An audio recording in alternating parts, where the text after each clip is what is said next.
Hi mga kasodring! So for today's video, ang ipapakita po namin is anti-static conductive box. So meron po tayo iba't ibang klaseng conductive box. Meron po tayong TM. Okay.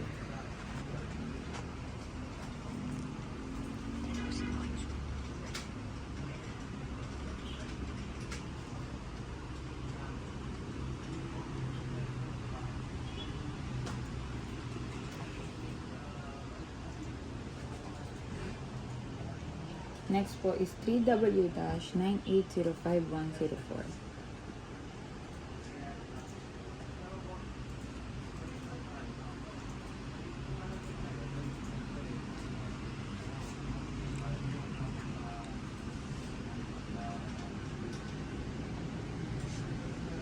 Next po is 3W-9805107.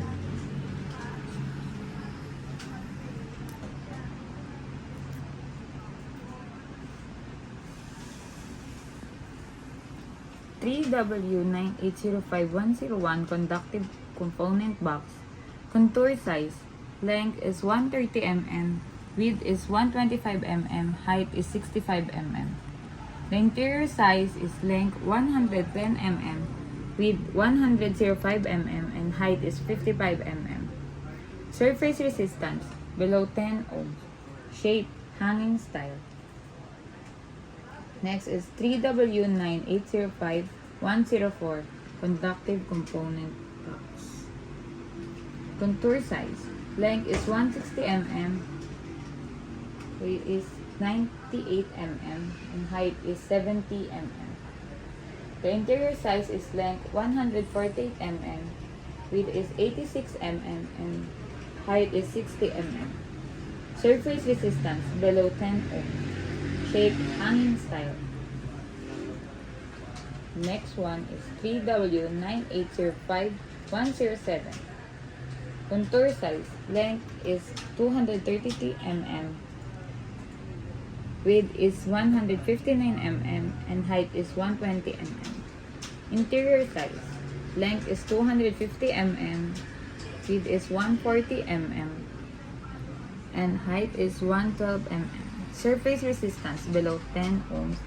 Shape, hanging style. The use of conductive box are primarily used for handling and storing sensitive electronic components that require protection from static charges. These boxes are made from materials that conduct electricity, which helps to prevent the buildup of static charges on their surface. The main purpose of conductive boxes is to minimize the total static charge of electronic products during shipment or storage. Conductive boxes are essential for ensuring the integrity and functionality of sensitive electronic components. They provide a safe and controlled environment that helps to prevent damage caused by electrostatic discharge. By using conductive boxes, the risk of static electricity damaging or interfering with the performance of electronic components is significantly reduced. In addition to their use in storage and transportation, conductive boxes can also be utilized in workstations or manufacturing environments where static sensitive components are handled. They provide a reliable means of protecting these components from static charges, maintaining their quality and reliability.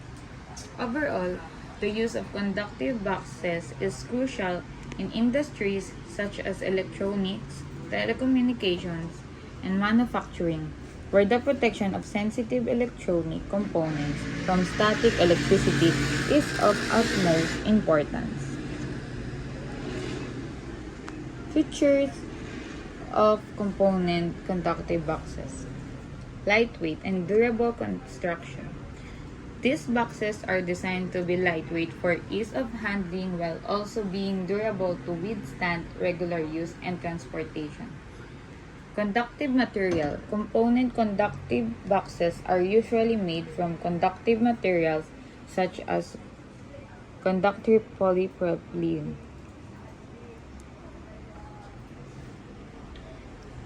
This provides electrostatic discharge protection. ensuring that sensitive electronic components are shielded from static electricity. Secure closure. These boxes are equipped with sturdy catches or closures to ensure a secure and reliable closure. This helps to prevent any accidental opening and protects the contents of the box. Cost-effective storage and transportation. Component conductive boxes are designed to provide cost-effective solutions for storing and transporting electronic components. They offer protection against ESD at a reasonable price point. Optional foam inserts. Some component conductive boxes may come with high or low density conductive foam inserts. These foam inserts helps to further protect the components from static electricity and physical damage during transit. These features make component conductive boxes suitable for storing, organizing, and transporting sensitive electronic components while minimizing the risk of damage due to static electricity.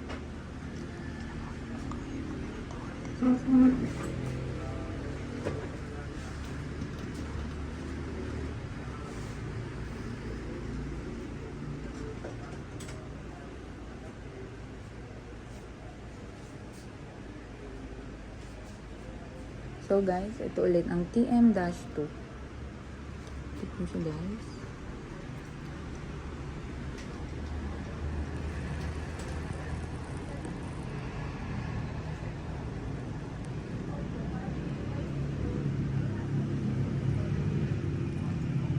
Next po is 3W9805104. Ito siya.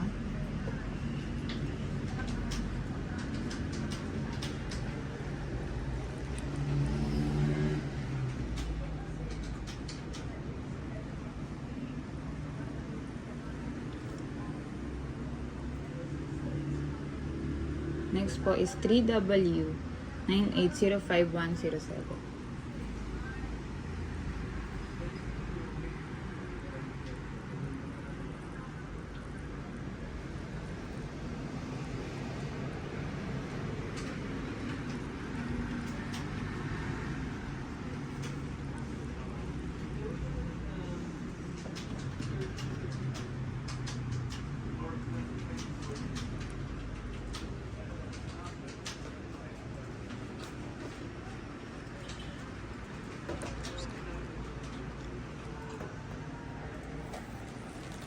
So, yun lang guys. Huwag niyo pong kalimutan mag-subscribe sa aming TikTok account and YouTube channel. Yun lang. Thank you.